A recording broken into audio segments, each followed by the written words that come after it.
Welcome to Revenue Insights. Every week, we'll be joined by revenue leaders from some of the most successful and highest growing companies. Together, we explore how they built their revenue teams, the journeys that they've been on, and the lessons they have learned along the way. Revenue Insights is brought to you by Ebster. We're a revenue intelligence platform designed to help revenue teams to build more pipeline, close more deals, and retain more customers.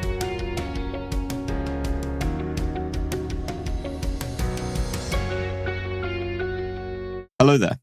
You are listening to Revenue Insights. This week, it's the end of the first calendar quarter of 2023. So I've compiled my favourite snippets from the conversations that I've had so far this year. Across each of them, there is a clear shift from growth at all costs to a more efficient and sustainable revenue practice. And so I was really interested to dig into some of the key bits that I took away from it, of how exactly you achieve that. First up is Callum Henderson. He's the Chief Revenue Officer at Engage Tech.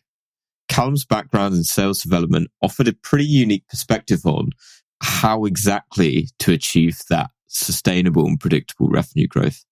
And I love the point he made on providing the right message at the right time to the right person. It's a tip that I've heard echoed across the community quite a lot since, and here's how he put it. Probably like best rep that I ever worked with was actually a friend that I referred into the business, and he's got like 3 GCSEs, was stacking shelves in Waitrose before he joined. And I just met him and I was like, you've just got a good demeanor about you, and I think you can be successful at the company I work at. And 2 of these things I think he was a standout performer on. The first one was his ability to reset. And what I mean by that is, I think even the best reps, particularly if you're willing to prospect at scale, so 80 to 100 outbound attempts a day, even the best reps are failing a lot. And he managed to remove any emotional attachment to a rejection or to a bad day. And quite often when he was having a bad day, he would pull out something out of the bag quite late, maybe 4 or 5 p.m.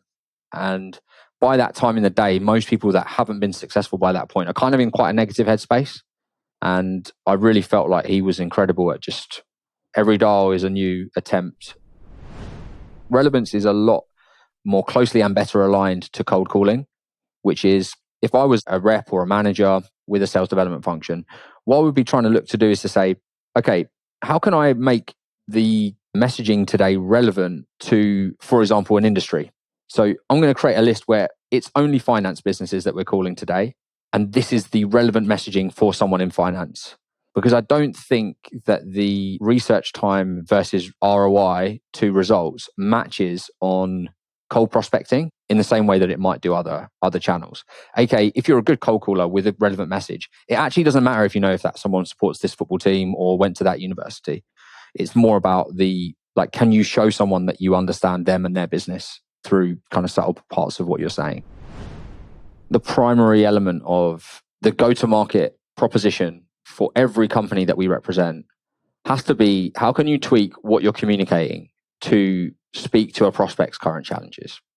And the adjustment going into 2023 is likely going to be, how can you do more with less?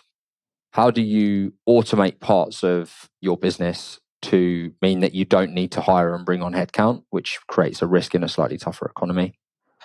I would be thinking about how to add finance personas to every list that you're trying to prospect into. Like, no matter what happens in 2023, CFOs, finance directors will be on the buying committee. And starting there isn't actually the worst idea, even if they're not your direct persona. Because every line item in terms of spend and future purchases is going to be heavily scrutinized. I think those, again, would be the 2 things that I'd immediately identify as things that other companies can think about that we'll be doing. Next is Dan Waldschmidt. He's the CRO at Panzura. What struck me about Dan's approach was the beauty in its simplicity. It's not just about doing more. Instead, it's about focusing on the right thing and putting in the time to do it well. The question it left me with at the end of it was, how exactly do you know where the right place is to focus? There's a lot of things we do that are stupid in business. We hire but don't train. Okay, stop doing that. Train people, invest in onboarding, invest in knowledge systems. By the way, if you want to read an amazing book, I think it's Enemy at the Gate, Stephen Prescott, and talks about the Spartans and how they would shine their shields and they would teach the young Spartans how to sort of live in the culture. In sales, we recruit and we tell people, hey, Lee, this is going to be amazing. Come join us. Let's do this. We're going to change the world. We hire you and then we forget about you. And then 6 months later, we come and yell at you because you haven't produced revenue. And so, okay, let's not do dumb shit. Hire people, onboard them well, right? Pay people what they deserve. It's funny how we're sellers. And we often have a horrible story. The story that we tell, the narrative that we tell is lackluster. And it's just uninspiring. It doesn't seem to have all the components in it sometimes. That's where we were a year ago. We were. And so I hired an agency and spent a lot of money, $20,000, $30,000 a month. And then I hired a second agency to help us with some other things and paid them $20,000, $30,000 a month. So I invested in this. It wasn't free. So you have to often invest in a company who could help you do these things. But we worked with two different agencies and we came away with a first call deck that was just like lights out amazing, like just amazing. Focus, mission, details. Focus. You can't do everything. You've got to focus on what matters. The high-performing teams know what matters, and they focus on it maniacally. They don't do 10 things. They do 2 things. They do those 2 things with all the effort of that small company running around doing 10 things half-ass, right? They do 2 things really, really, really, really well, okay? So that's one thing, is focus. Number 2, mission. They're not selling something. They're on a holy war, right? They're on a mission. And there's the person who's selling you something is kind of, you're pivoting, you're sort of all over the place. And a mission-driven person, like a dog with a bone, like you cannot stop them from getting what they need, where they want to go. It's a mission. And then number 3 is details. And the details, the turn of the phrase, the color, the shape, the variety, this sort of artistry is what makes great teams significantly better than anyone else in their industry or their space. Ian Moyes is the head of sales at Chai, and his reiterating of how important relationships are is more important than ever. His approach is a real reminder to me, and I think to the rest of everyone listening, of how important it is to get the basics right in an increasingly digital world. I can build towards a relationship far, far quicker by the type of interaction I have and humanizing it, making it personal, and us chatting after this call, we'll have more rapport than just a couple of emails exchanged arranging it. It's the nature of how humans work, right? But how many salespeople are avoiding that? Well, therefore, you're not building towards a relationship, but you claim you've got a relationship. Really? You've got to think about that one as well. Because a combination of these, the more you have conversations with people, which also both of these link to questioning in a minute, which we might talk about, but the more you have conversations with people, the more rapport you build. Doesn't mean you're going to win the deal, but you're increasing your opportunity all the time to be better at engagement, know more about the prospect, have more of a relationship, and have a better chance of winning than someone else. The more rapport you build, the easier it is to ask and frame questions. And some of it is the rapport, some of it is technique and verbiage of how you ask this. And this is the bit I always hone in on, and I'm constantly looking to improve my skills on, because it's so easy to miss. And I've always said to people, if I know 10 or 20 more things about this prospect than you do you think I've got more chance of making the right decision? And that doesn't mean winning the deal necessarily. It might mean extraditing yourself and saying, this isn't right for us or the customer. We're not a good fit here, but I found it out earlier because I know those data points, and the competition is going to keep going after whatever and probably end up in the same place, but much more costly sales cycle. Understand who are your buyers, customers, people, etc., and how is all this going to affect them? Because that has a knock-on effect to you. If they're going to, start holding down on buying or delaying purchasing or whatever might, depending on your market or service, what's the likelihood of that happening? And one of the things you can do there is talk to them. Again, not on email. Have a conversation with them. If you've got good relationships, this ties it all together nicely, actually. If you've got good relationships, go and have some conversations with them at senior level with your customers and get an understanding. Be transparent. We're trying to understand what the impact of this is going to be. And the best place we can gain that from is of prospective customers is asking our existing customers who are in the same dynamic and market. And how would you feel? Get some insight. When I spoke with Lorena Morales, Director of Global Digital Marketing Revenue Operations at JLL, something that she said really stuck with me. Stop being distracted by the shiny things and instead work out what is working and focus your time there. It's about being more efficient to therefore become more effective. What revenue operations offers, it's a new way of thinking where it's a methodology that is very human-centered. If you don't focus on your customer, there's no real definition of revenue operations. Revenue operations, yes, is aligning your GTM teams. Yes, it's breaking some silos. Yes, it is finding the revenue leakages. Yes, it is working with the systems. Yes, all these things. But if you don't map all these processes and all this mapping and all these projects to your customer journey, there's no way revenue operations is going to work. Putting the right tool stack in the hands of the business. And by the business, I mean the salespeople. So since it was some of the processes were very old school and they worked for a while. But now the new generations at JLL are starting to believe that the more intel you have in the accounts, the better you can target them and the better you can offer some value. What we need is people that are coachable, that are willing to learn a new skill, that are willing to learn a new thing that it's not on their comfort zone. And so I believe heavily on that because that's the way they push me again to become what I am today. So you're right, like doing more with less also means stop being distracted by the shiny things and start doing more of the things that are actually working and do more of the things that you can measure and track. Because if you can't measure it or you can't track it, then just to stop. There's no other way, just to stop. Brianna Yarborough reminded me of a vital aspect of revenue operations that is, I think, all too often overlooked. There are people behind that data, and you have to treat them with the compassion and care and respect that they deserve. Work with them to achieve your goals. Don't dictate just because the data tells you so. In the revenue operations space, a lot of the work that we do to try to come to that single source of truth that we always talk about is in support of allowing our C-suite leaders to be able to make the right decisions for the company. And going through those experiences and literally being the person that tells the CEO what we need to do is mind-blowing. You become a strategic partner. You're not a tactical Salesforce or HubSpot administrator or anything like that. It becomes a part of the process, the people, the data, all of that rolled up, and then understanding what this means for our organization, understanding what's going out in the rest of the market and the competitive landscape to come back and say, well, we need to really up our marketing game, or we need to be at this conference, or we need to stop spending as much in this area.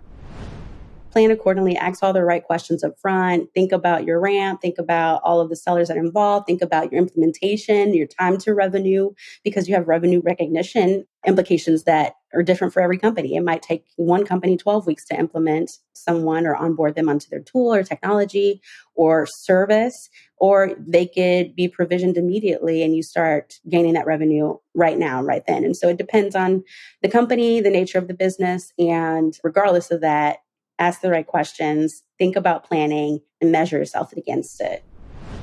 Always celebrating the wins and patting people in the back, giving them, the feedback and the ability to learn and level up themselves, thinking about professional development within your planning. That is also important. You're only as good as your people. And if your people aren't stretching themselves and thinking about ways to learn and develop, they're just remaining stagnant and they're going through the motions. You want to be surrounded by the smartest people in the room. I've heard people say, I'm not hiring anyone smarter than me. And I'm like, I'm hiring everyone that's smarter than me. Like, what? What do you mean? And so that's another aspect. Your end of year sort of closeout cycle and the beginning of the year kickoff and getting ready to hit the ground running should entail not only the numbers and the forecasts and the compensation planning and all of the things that we currently do, but it should also be about, well, what are our goals for next year? What are our things that we need to achieve and accomplish? How much are we going to grow? How do we expect to get there? How are we going to enable our people to do that? Annual sales planning was a popular topic throughout the quarter. Stuart Dale made a crucial point around having backup plans that will allow you to adapt to whatever may happen in your market. Even as we approach April, I wonder how many took his advice. One of the things that's important is that when there's this whole concept around diversity of mind, and it's important that when you're going through that growth, which we're now in a different phase to where we were at the start of the year, that we don't just keep bringing in the same type of person. So actually one of our most recent hires is somebody that has a high level of structure, because we know that we've got maybe more people that are used to kind of finding a way to make it work. So actually we want to make sure that we're being mindful and bringing in people that can actually collaborate and learn from each other in a way that will be the best for the business, because ultimately we're now hiring for people to take us from 1 million to 5 million, that we need to have that diversity within the team. Businesses went from planning 50 roles to 10. And for us, that was like a big shift, because we had this massive opportunity of total addressable market where everybody was hiring because everybody had loads of cash and everything was really buoyant, to then an environment where that was cut back. And what we did is, rather than hit panic buttons, we kind of paused for, I'd say it was a couple of weeks to kind of let things stabilize a little bit. And then you started seeing that there were still more open roles than people, the highest number of open roles that have ever existed. What we've been doing with our sales planning is building 3 or 4 scenarios, which range from really bad to good to great. And I think that's really important for us to have the visibility of what those scenarios look like. And one of the other mistakes was probably not thinking through, ultimately how commission and compensation may need to evolve and change. And businesses, for example, at Screenloop, we've changed the commission probably 3 or 4 times this year already, because we need to be agile. The expectation on what a target was achievable was really just a number that we hoped was achievable. But we've had to be dynamic and actually think about, the fact that we are building a business and we need to show that we're flexible with what we're trying to do. And I think possibly at Yieldify, maybe that was too rigid, and people know what good and fair looks like. And we have been very focused on trying to optimize the commission and the compensation as fairly and as quickly as possible. Vice President of Revenue Operations at Talend, Kimberly Haley, taught me why it's critical to always be planning. And this year has proved that to be correct. She also offered a fantastic insight into how to leverage commission structures to keep your team motivated, even as revenue targets become tougher to hit. The old ABS, always be selling. We should take on the mantra of ABP, always be planning. And I said to the team, now we probably want to get quarterly views of this stuff and readouts of how things are going, so that when we get into planning even next year, we're not trying to pull together and scramble 60-page decks on what our territories are going to look like. But we have a 1-page view because we've been monitoring it all the way through the year. So I think that's my other big learning from this year, is that you really want to be planning in advance and anticipating what is going to happen, so that when you get into planning, it's not too late. You're kind of on the forefront. How to motivate the salespeople in a down market. And the conversation is real. It's not necessarily about more quota equals growth in this kind of market. It could mean lower quota, could mean better attainment, which would mean more growth.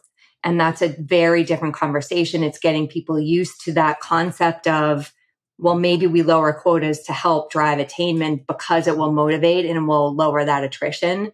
So there are different factors now that you have to think about that maybe weren't part of the modeling or part of the concern before. And I think the last piece, so those two, and then the third is making sure, again, from a sales perspective, that each salesperson feels like they can be successful in their territory. My first learning from this year is that if you don't put one metric in there, then you'll never get started. But then the health of the health score gets better the more metrics you add. So usage, I believe usage was, say, the first one. And then there were other components around the number of visits or the number of engagements that were had with the customer through the year that gets added to it. And then the number of logins gets added to it, and so on and so forth. And so it's a lot for us right now because we can track those product items. Those were kind of the first piece. And then I know that there are plans to expand from there, but those were the critical ones to get in there. And I'm hearing that it gets stronger and stronger the more you add the metrics.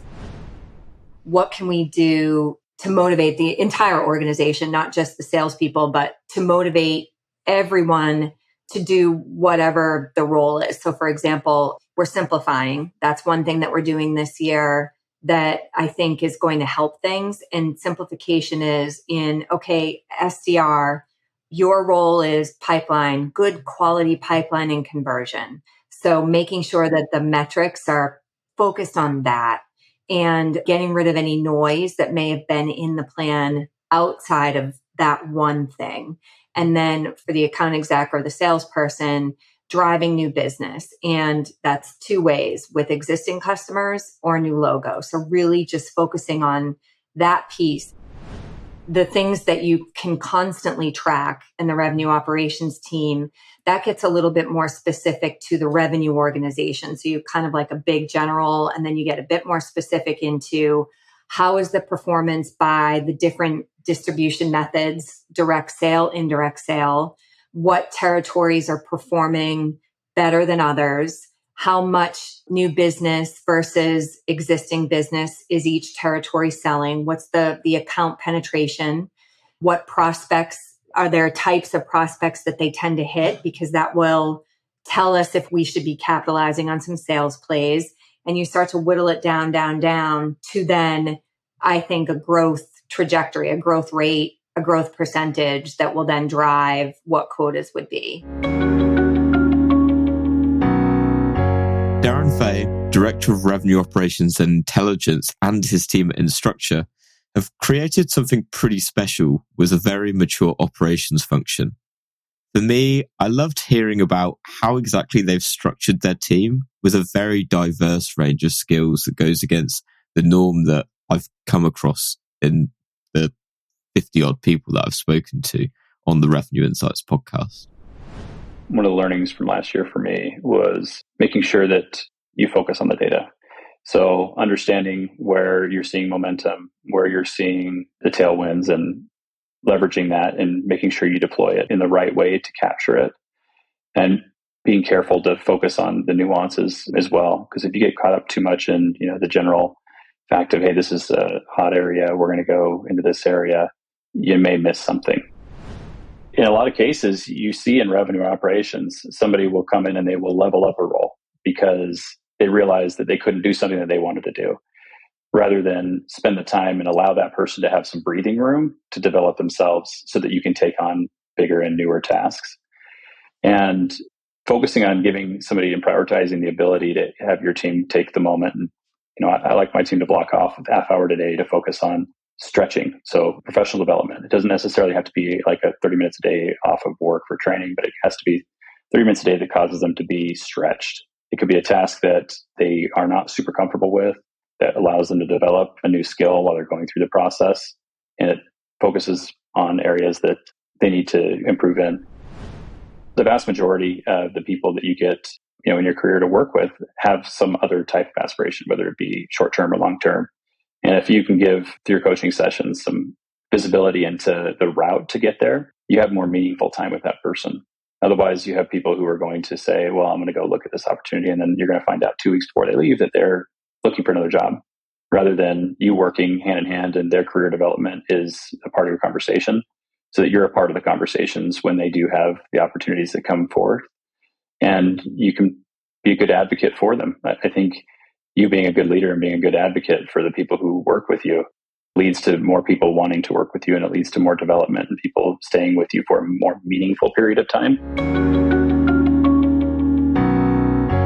Q1 of the calendar year is closing, and things certainly have not got much easier since 2022. In our recent B2B sales benchmarks report, we discovered that only 29% of reps hit quota at the end of last year. It's tough for everyone out there. With any luck, today's episode will have helped shine a light on how some of those 29% do it. Until next time. Thanks for listening to Revenue Insights. If you want to learn more, subscribe to our newsletter and we'll deliver every episode straight to your inbox. If you have any questions, feel free to connect with us on LinkedIn. Our links will be in the episode notes. See you next week.